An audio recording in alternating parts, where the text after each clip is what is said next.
Andrew McCart, iFLTV. I've got to say I'm delighted to be joined by Mr. Troy Williamson. Troy, when I saw you there, I was like, what size are you now, man? What weight were you at? Big dude. What weight am I? Yeah. I haven't even been on skills, you know, Andy, but I'm feeling good, I feel strong. I moved up a weight and I'm ready to rock and roll. What is next for you? I mean, like, obviously, I've seen you been following your career from day dot almost, and you've been in all these fights, you've been in Fight of the Year contenders. People are going to wonder, where is Troy Williamson? I've seen you on Instagram, you're still training away, I've seen you hitting the bag. So have you got any news for us or the fans out there? Just waiting for some news myself. I've got a couple of potential names. I'm going to press you, I'm going to press you. Yeah, you can press me. So just waiting for a date at the minute, but I'm in the gym, ticking over, and that's all I know for now. I was going to press you on them names. I want them names. Come on. Then you're going to let Napa and let Napa. Aaron McKenna or Tyler Denny. Step up. One of you step up. We're ready. It's going to be a great fight. Both of them are good fighters. Troy's game. Let's do it. The fans will love it. Middleweight, I'm guessing now. You're moving up from that light middleweight to middleweight, I'm guessing, when I heard Aaron McKenna there, right? Yeah, middleweight. It's been a long time coming. Should have moved up many fights ago, but obviously I didn't. So I've eventually moved up now, and I'm ready to make my mark in the 160 division. Obviously, you're a British champion down there. You're always in these Fight of the Year contenders, like I keep saying. The middleweight division, 2025, you're putting them on notice. Yeah, exactly. Like when I was boxing at 154, I lost on my explosiveness. Now I've moved up weight, my explosiveness is back, and I'm going to be back knocking people out. Napa, you mentioned McKenna there. Is there any other names you can give me? We wanted Nathan Heaney, but he didn't want it at the moment. Maybe after his next fight, maybe he'll step up. But McKenna and Tyler Denny, I think stylistically makes a good fight. We want to be in fights that the fans love, so that Troy can show everyone the difference between him at light middle and now at middleweight. That's what I said to him. I followed him on Instagram. I seen that he was in the gym training away. I think you used the term "taking over," maybe. I can't quite remember. You got a date for him? Hopefully around spring. Hopefully around spring. And obviously, with you don't need a feel-out opponent. You don't need a journeyman or anything like that to feel out the 160-pound division. You can jump straight into the big dogs right now. Yeah, straight in. I'm past that level of fighting journeyman.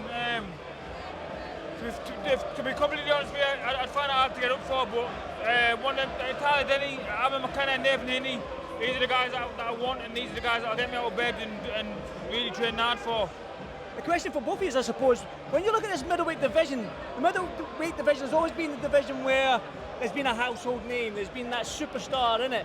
There's a lull right now in this middleweight division. You're talking maybe Hamza Shiraz is doing his thing. Janabek, you know what I mean? You've got Adamus who's fighting Shiraz. Tyler Denny, you mentioned yourself, we're screaming out for that big superstar to come out there, that guy that's going to take over the division, so to speak. Can it be you? I believe so, yes. I believe I'll be a big middleweight, and just look at my resume. Obviously, I've been in 50-50 fights all the way back from 2020, so I'm willing to fight anybody, and I'll bring excitement. Chris Eubank Jr.? They train together. That's what I mean, that's what I was going to say.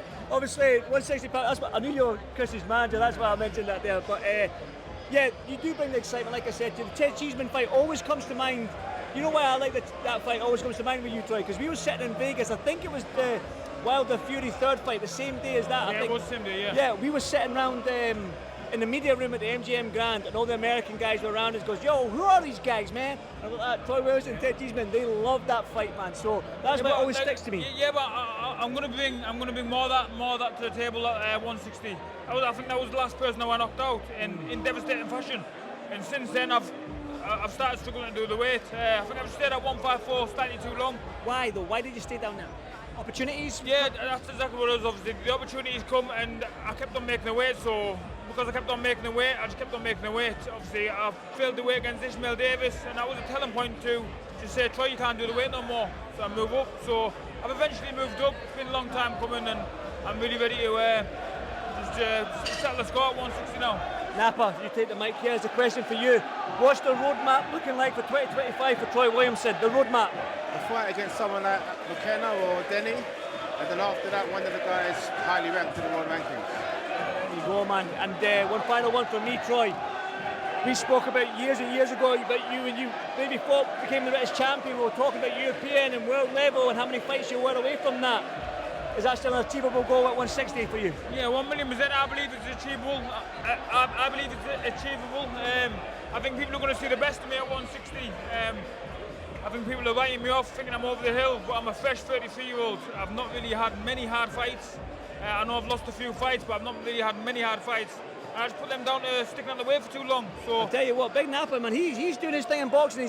He's a silent man. People see him about the place, but I tell you, you start getting to know because you work hard for your fighters, don't you? yeah, but I'll put my trust in Napa, and I believe that he's going to bring me the goods, and I'm going to deliver them. Who's going to argue with him? We can argue with Napa. Yeah. Is there any manager or promoter out there that's going to argue with him? I seen Eddie Hearn tried it though. Did Eddie Hearn try it? Troy, obviously, listen, it's good to see you back, champ.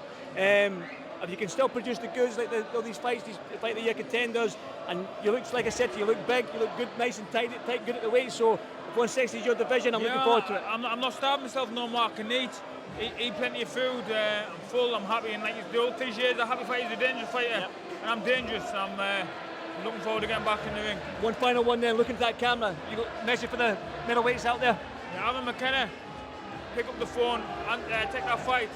Makes no sense, let's go.